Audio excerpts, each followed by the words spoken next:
प्रश्नावली 3.5 3.5 का प्रश्न नंबर 3 की 4 का 3 नंबर 4 का 3 नंबर 4 का 1 2 सब कल बता दिए थे।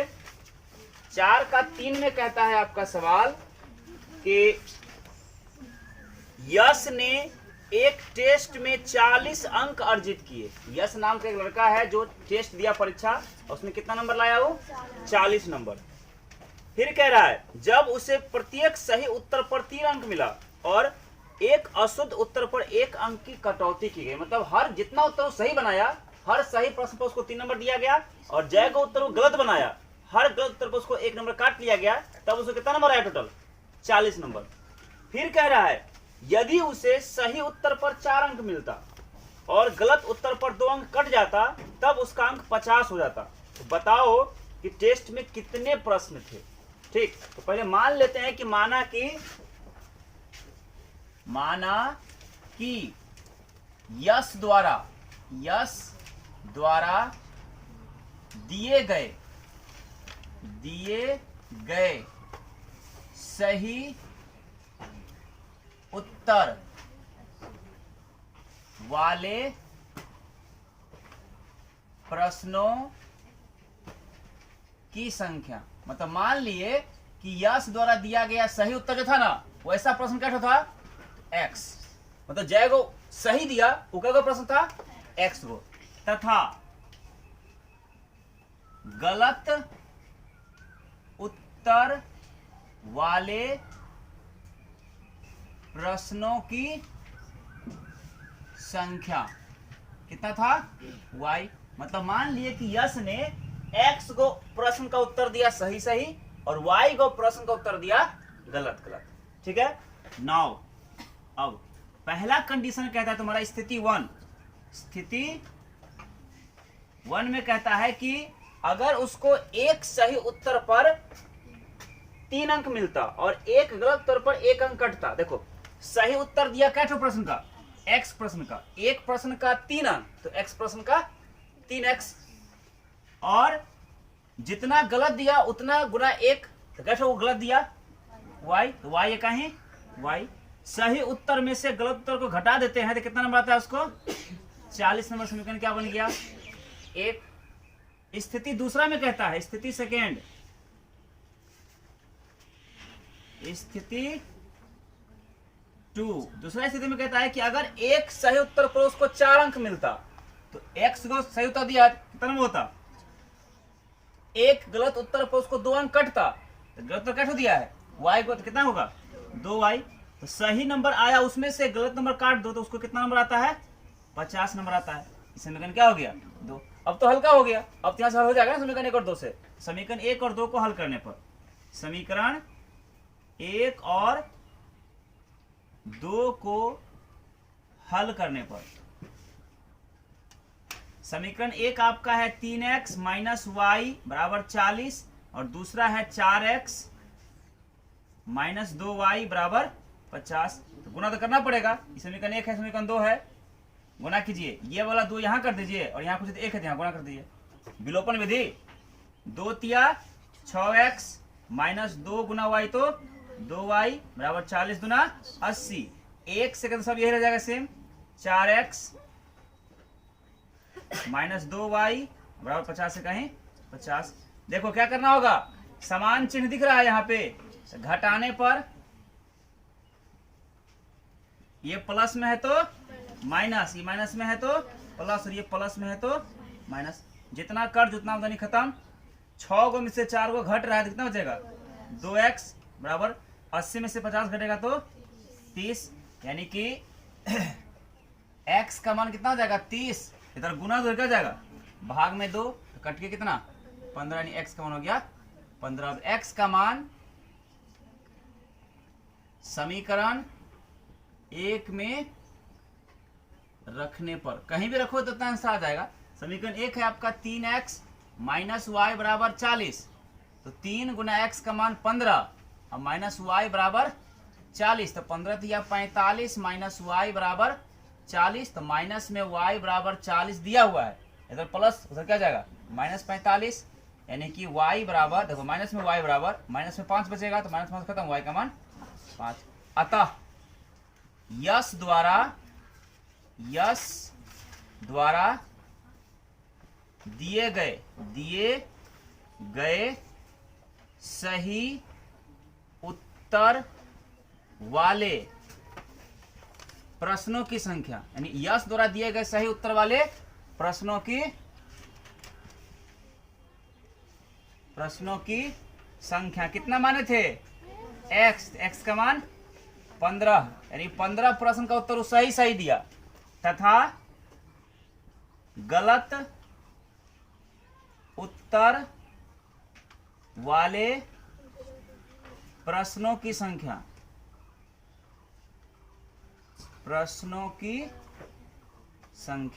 कहने मतलब यश ने कितना प्रश्न का गलत उत्तर दिया? y माने थे, y का मान 5। ठीक है, अतः कुल प्रश्न कितना हो गया? कुल प्रश्नों की संख्या, देखो सही उत्तर दिया 15 को का और गलत उत्तर दिया 5 को, तो कुल प्रश्न कितना हो गया? 20। देखो यही 20 तुम्हारा आंसर होगा किताब में। है कोई दिक्कत किसी को? बनाइए। देखो प्रश्न नंबर 4 का 4 नंबर, इसमें प्रश्न क्या कहता है तुम्हारा कि एक राजमार्ग पर 2 स्थानों ए और बी 100 किलोमीटर की दूरी पर है। ए और बी के बीच की दूरी कितनी है? 100 किलोमीटर।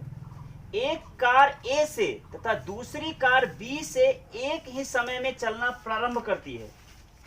यदि ये भिन्न भिन्न दिशाओं में, मतलब अलग अलग चाल से एक ही दिशा में चले तो 5 घंटे के पश्चात मिल जाती हैं, परंतु यदि वे विपरीत दिशा में चले तो 1 घंटे के पश्चात मिलती है। तो हमें दोनों कार की चाल ज्ञात करनी है। मतलब ऐसे है, सपोज कर लो, मान लो कि एक कार यहां से चलता है, इस जगह से ए से, ठीक, और एक कार इस जगह, यहाँ बी है, यहां से चलना शुरू करता है। ठीक है, इस दोनों के बीच का दूरी दिया हुआ है 100 किलोमीटर। ध्यान से समझना, इस जगह से मान लेते हैं एक्स कार चलता है और इस जगह से कौन सा कार चलता है? Y car. ये बड़ी एक्स और ये बड़ी वाई। ठीक, इस कार की चाल हम मान लेते हैं, इसका चाल छोटी एक्स किलोमीटर प्रति घंटा मान लिए, और इस कार का चाल मान लेते हैं छोटी वाई किलोमीटर प्रति घंटा। मान सकते हैं ना? अगर ये विपरीत दिशा, सॉरी एक ही दिशा में चले, मतलब अगर यह इस दिशा में चले और ये भी इसी दिशा में चले, तो यहां से जब चलना शुरू करेगा ये और यहां से चलना शुरू करेगा ये, दोनों आपस में एक जगह मिल जाता है। कितना घंटा बाद? 5 घंटा के बाद आपस में दोनों मिल जाता है। ठीक, लेकिन जब दोनों विपरीत दिशा में चले, मतलब ये इधर से चले और ये इधर से चले, तो आपस में मिल जाता है 1 घंटा में। 1 घंटा में ये आपस दोनों में क्या एक जगह मिल जाता है। ठीक, तो बताना है कि इस कार की चाल कितनी है और इस कार की चाल कितनी है, यानी एक्स का वाई का मान निकाल लेना है। बस समझ में आया? देखो सबसे पहले मान लेंगे कि माना कि बिंदु ए से चलने वाले कार की चाल, बिंदु ए से चलने वाले कार की चाल कितना है? x किलोमीटर प्रति घंटा, तथा बिंदु बी से चलने वाले कार की, है ना, बिंदु बी से चलने वाले कार की चाल, मिटा देते हैं क्या, कार की चाल, इसको क्या मान लिए? y किलोमीटर प्रति घंटा। ये दोनों आपस में 1 घंटा में मिल जाता है, तो लिख लेते, समझने में अच्छा रहेगा, 1 घंटा। ठीक है, अब देखो, चूंकि दूरी बराबर सूत्र होता है समय गुना चाल, ये समय, ये सूत्र होता है समय गुना चाल, होता है ना। अब देखो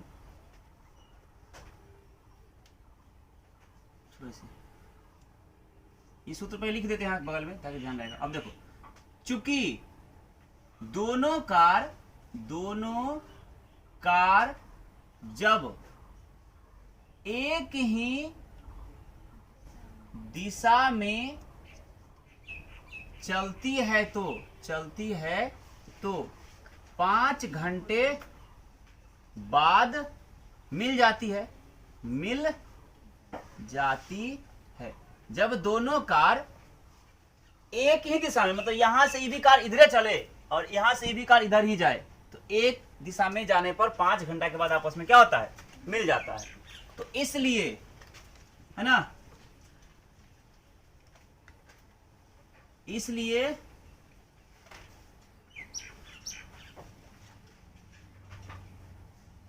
ए से चलने वाले कार द्वारा तय की गई दूरी कितना हो जाएगा? ए से चलने वाला कार कितना, यहां से यहां आने में उसको 5 घंटा लगा, तो समय हो गया 5 घंटा। और 4 इसका माने है x, तो कुल दूरी कितना होगा? यहां से यहां तक की दूरी 5 गुना x, यानी 5x, इतना होगा घंटा। उसी पर घंटा बोलते इतना दूरी हुआ ही। अब उसी प्रकार से यहां फिर लिखेंगे B से, वो भी देखना, B से चलने वाले कार द्वारा तय की गई दूरी कितना हो जाएगा? यहां से शुरू किया है ना, यहां से उसको यहां आने में कितना समय लगा है? 5 घंटा लगा है ना। और यहां से यहां तक का इसका चाल क्या है? y, तो 5 गुना y, यानी 5y, ये दूरी हो गया। अब देखो, यहां से यहां तक का दूरी निकला तुमको 5x, और यहां से यहां तक का दूरी निकला 5y। तो हम यहां से यहां तक में, यहां से लेकर यहां तक को अगर हटा दें तो यही ना बच जाएगा 100, कि नहीं बचेगा? अतः यहां से 9 लिख दो। अतः 5x माइनस 5y करेंगे तो कितना हो जाएगा?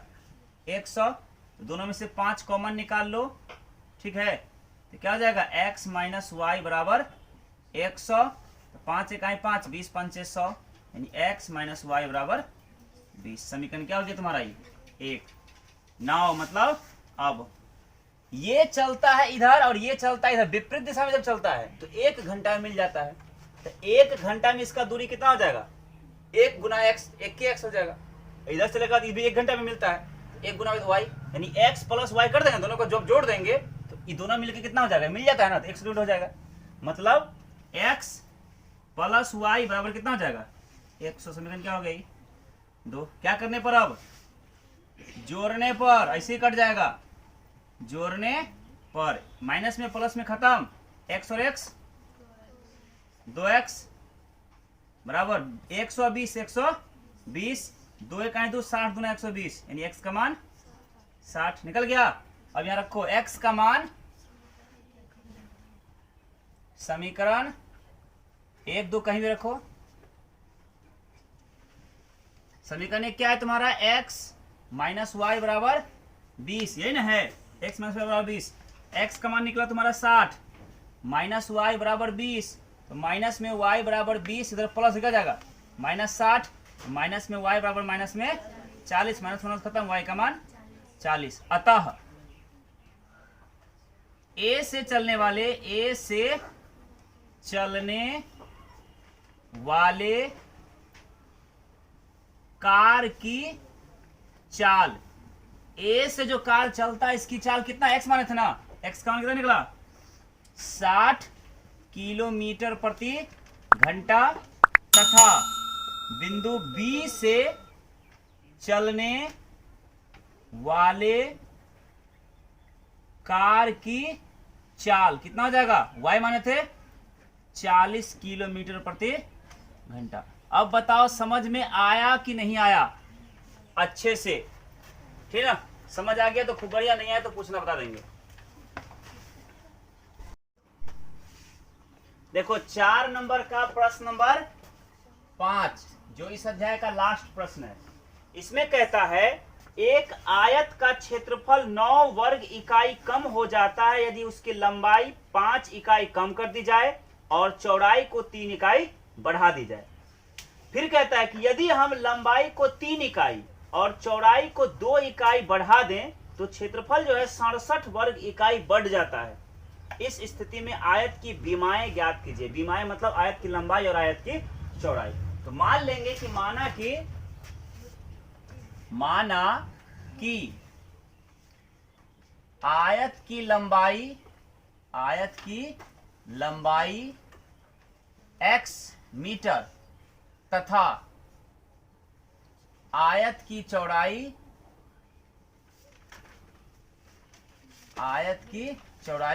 y मीटर है। मान लिए आयत की लंबाई को x मान लिए, चौड़ाई को y मान लिए। अब देखो, चूंकि सूत्र होता है क्षेत्रफल बराबर क्या, आयत का क्षेत्रफल होता है लंबाई गुना चौड़ाई होता है ना, तो लंबाई x और चौड़ाई y, x हो जाएगा। नाउ मतलब अब पहला कंडीशन कह रहा है कि आयत का जो क्षेत्रफल है, क्षेत्रफल मतलब एक्स वाई जो है, पहला कंडीशन कहता है कि आयत का क्षेत्रफल 9 वर्ग इकाई कम हो जाता है, यानी आयत का क्षेत्रफल 9 कम हो जाता है। तो कम हो गया कब, जब उसके लंबाई में 5 इकाई कम और चौड़ाई 3 इकाई, लंबाई को 5 घटा दें और चौड़ाई को 3 बढ़ा दें, क्योंकि सूत्र होता है लंबाई गुना चौड़ाई। जब लंबाई में 5 इकाई कम कर दिया जाए और चौड़ाई में 3 इकाई बढ़ा दिया जाए तो उसके क्षेत्रफल जो है 9 वर्ग इकाई कम हो जाता है। हो गया।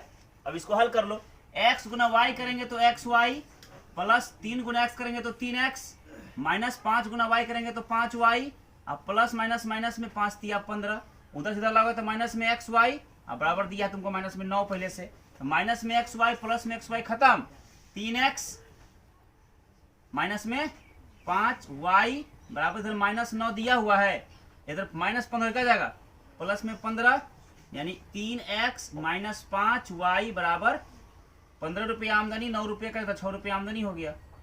समीकरण क्या हो गया तुम्हारा ये 1। कोई दिक्कत किसी को? पुनः फिर कह रहा है कि आयत का जो क्षेत्रफल है वो 67 वर्ग इकाई बढ़ जाता है, 67 वर्ग इकाई ये बढ़ जाता है। कब? जब उसके लंबाई में क्या कर दिया जाए, जब उसकी लंबाई में 3 इकाई और चौड़ाई में 2 इकाई, लंबाई में 3 और चौड़ाई में 2 बढ़ा दिया जाए तो क्षेत्रफल 67 बढ़ जाता है। ऐसा समझ में? तो गुना करो, x गुना y करोगे तो एक्स वाई, प्लस 2 गुना x 2x, प्लस 3 गुना y 3y, प्लस 3 गुना 6, उधर से इधर लागो तो क्या हो जाएगा, माइनस में एक्स वाई बराबर तुमको दिया हुआ है 67, माइनस में X Y plus X Y खत्म, क्या बच गया तुम्हारा 2x प्लस 3y है ना, 2x प्लस 3y बराबर इधर 67 दिया हुआ है, प्लस 6 देखा जाएगा माइनस 6, यानी तुम्हारा समीकरण क्या निकल गया यहाँ से 2x प्लस 3y बराबर 67 में से 6 घटेगा तो 61 समीकरण हो गया 2। अब समीकरण 1 और 2 को हल करने पर, समीकरण 1 और 2 को हल करने पर तुम्हारा समीकरण 1 क्या कहता है, 3x प्लस 5y बराबर 6, और दूसरा है 2x प्लस 3y बराबर 61। समीकरण 1 है, समीकरण 2 है। विलोपन विधि से हल करते हैं, गुना करना पड़ेगा क्योंकि बराबर तो कोई नहीं है, ना ये है ना ये है। ये वाले 3 से यहाँ गुना कर दो और यह वाले 5 से यहाँ गुना कर दो, 3 तिहाई 9x प्लस 3 पचे 15y बराबर 3 छके 18, 5 दूना 10x प्लस 5 तिया 15y अब बराबर 5 इकाई 5, 5 छके 30, 305। क्या करना होगा, दोनों चिन्ह समान है ना, चिन्ह समान चिन्ह। देखो यहाँ पे मिस्टेक हुआ इस जगह, यहाँ पे सवाल माइनस में था, यहाँ पे ये प्लस लिखा गया था, ये माइनस होगा। ये जब माइनस हो जाएगा तो घटाना नहीं पड़ेगा, जोड़ने पर ही कट जाएगा ये, और ठीक है जोड़ने पर कट गया ये। अब देखिए दोनों मिला के तो हो जाएगा 19x बराबर 8 5 13 हासिल 1 323, अरे 8 5 13 के 3 हासिल 1 1 1 2 323, x का मान 323 बटे 19 कटेगा, 19 से कहीं 19 बचेगा 13, कितना होगा 19 7 33 से 17 बार में कट गया। अब x का मान समीकरण 1 में रखने पर, समीकरण 1 आपका है कितना, 3x माइनस 5y बराबर 6 है ना, 3 गुना x का मान 17 माइनस 5y बराबर 6, 17 तिया 51, -5y बराबर 6 हो जाएगा क्या, माइनस में 5y बराबर 6 दिया हुआ है, -5y बराबर 6 दिया, प्लस क्या जाएगा -51, यानी कि y का मान कितना जाएगा, तो 51 में से 6 हटा दो तो माइनस में 45, इधर गुना इधर भाग हो जाएगा -5, तो -5 खत्म, 5 9 45, y का मान 9। अतः आयत की लंबाई x माने थे ना 17 मीटर तथा आयत की चौड़ाई देखो तो कितना दिया है, 9 मीटर है, 17 और 9 दिया हुआ है ना, यही आपका आंसर हुआ। बनाइए।